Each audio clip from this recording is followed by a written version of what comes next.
Halo Elektrizen, selamat datang di JayaCast, podcast unit induk distribusi Jakarta Raya, ruang ngobrolnya insan kelistrikan yang selalu update dan inovatif. Perkenalkan, saya Ayu Sekar, host podcast hari ini yang akan menemani Elektrizen semua untuk ngobrolin topik yang keren banget, yaitu Zero Downtime atau biasa disingkat ZDT. Jadi ZDT ini bukan sekedar jargon, tapi langkah nyata PLN buat mewujudkan sistem kelistrikan yang tanpa padam. Untuk bahas tentang GDT, saya ditemani langsung oleh narasumber spesial yang begitu paham tentang kehandalan kelistrikan, yaitu manajer PLN UP3 Menteng, Bapak Hendra Manurung. Halo. Lalu Bapak, silakan mungkin bisa perkenalan dulu kepada teman-teman. Halo Elektrisan, saya Hendra Manurung. Ya, saat ini diamanahkan menjadi manajer PLN UP3 Menteng. Ini topik yang sangat bagus ya terkait CDT. Mungkin masih banyak teman-teman yang belum terlalu paham atau sudah paham, tapi mungkin bingung ini sudah diaplikasikan atau belum ya, sudah implementasi atau belum ya. Ini saatnya mungkin kita bisa sedikit bercerita ya, sharing-sharing tentang konsep CDT yang ada di Jakarta dan khususnya di UP3 Menteng. Terima kasih banyak ya Pak Hendra sudah meluangkan waktunya ke sini. Sama-sama Mbak Ayu. Oke, jadi kita langsung aja. Mungkin banyak sih yang penasaran emang sebenarnya apa sih yang dimaksud dengan zero downtime itu? Baik, CDT atau Zero Downtime itu adalah konsep sistem kelistrikan yang dirancang supaya tidak ada waktu padam sama sekali. Walaupun terjadi gangguan ya, daerah tersebut pasti akan tetap nyala. Jadi pelanggan akan tetap dapat merasakan penggunaan tenaga listrik tanpa terputus. Intinya listrik akan menyala selama 24 jam full. Iya, keren Seperti banget itu. ya Pak ya. Keren ya. Iya, berarti kayak sistem backup otomatis gitu ya Pak ya. Ya, benar, tapi bukan hanya sekedar backup ya. Jadi memang di sini sistem jaringannya dibuat paralel dan closed loop. Ini sudah terlalu teknis banget ya. Paralel dan closed loop mungkin teman-teman yang teknik udah ngerti gimana.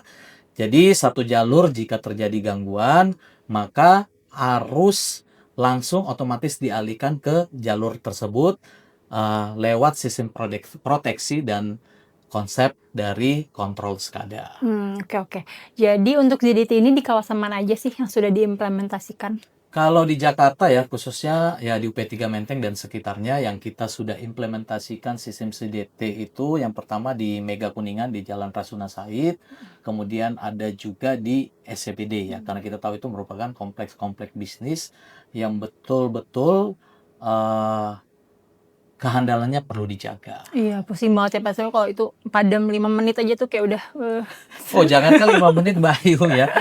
Kedip saja itu pasti kita sudah langsung di komplain atau memang sudah sangat sangat mengganggu sehingga memang kita pilih daerah-daerah yang betul vital ya, betul-betul vital sehingga konsep ini harus kita jalankan karena memang perlu diketahui bahwa sistem CDT secara harga sih cukup lumayan ya, mahal sehingga memang kita pilih mana yang betul-betul perlu kita kawasan mana yang perlu menggunakan konsep CDT ini. Ya. Oke, berarti selanjutnya kita ngomongin teknik nih ya Pak ya. Oke. Boleh diceritain lebih dalam lagi nggak nih Pak? Teknologi apa aja yang dipakai di sistem ZDT ini? Jadi kalau di sistem CDT gitu ya, ada pertama pasti namanya SCADA System. Apa tuh SCADA System ya? SCADA System atau kepanjangan dari Supervisory Control and Data Acquisition, yaitu suatu sistem berbasis komputer untuk memantau, mengkontrol, dan mengumpulkan data dari suatu proses peralatan industri ya. Di sini memang PLN sudah menggunakan sistem SCADA dalam mengkontrol sistem ketenaga listriknya. Mungkin kalau akan lebih spesifik kalau kita bahas SCADA ya. Nah, karena ini jadi CDT itu sudah implementasi dari SCADA yang kita kembangkan lagi untuk mengkontrol dari suatu sistem. Jadi selain SCADA ya tadi saya sampaikan bahwa dia sebagai otomasi untuk jarak jauh, kemudian itu dikontrol di salah satu ruang kontrol ya, di ruang kontrol namanya di UP2D Jakarta.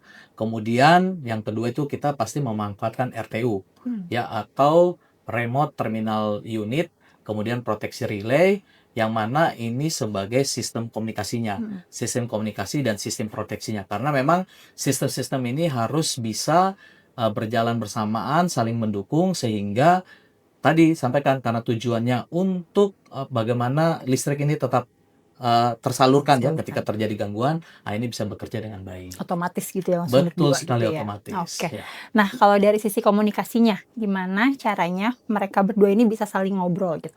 Oke Mbak ya, jadi untuk sistem komunikasinya sendiri ya, kita PLN menggunakan fiber optic redundant link ya, yang memang dikembangkan oleh Icon Place, ya Icon Plus ya, merupakan salah satu anak perusahaan PLN yang mana untuk bergerak di bidang IT-nya. Jadi di situ antara RTU ke pusat kontrol, nah itu tersambung, itu yang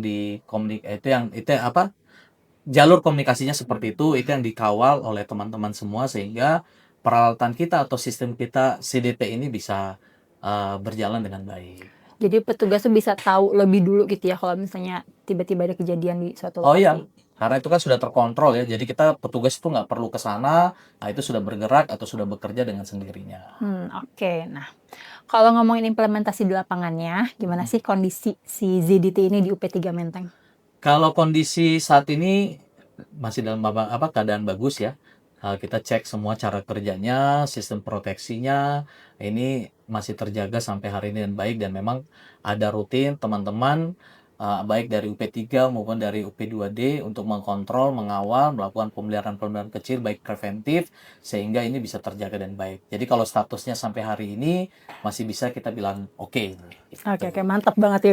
Terima Udah kasih. bisa berjalan beroperasi penuh gitu ya, Pak ya? Betul Mbak, karena ya sesuai fungsinya ya, nanti Iya. sesuai fungsinya, jangan kita ngomong CDT ternyata tidak berfungsi kan sama aja bohong ya. Iya, padahal mah repot. Betul.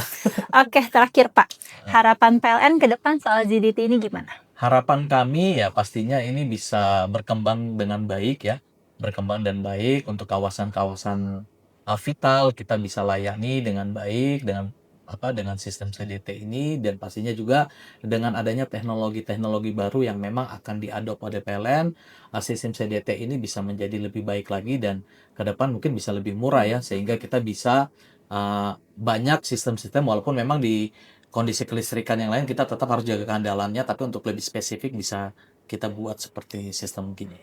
Oke, amin. Semoga bisa terrealisasi ya Pak ya.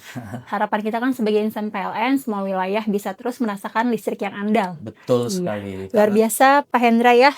Terima Mbak kasih Yu. banyak atas waktunya. Terus ada pesan-pesan Pak untuk para elektrisian di rumah? Oke, terima kasih Mbak Ayu. Untuk para elektrisian di rumah ya, pertama kami ucapkan banyak terima kasih untuk bisa menggunakan energi listrik yang baik dan bijak.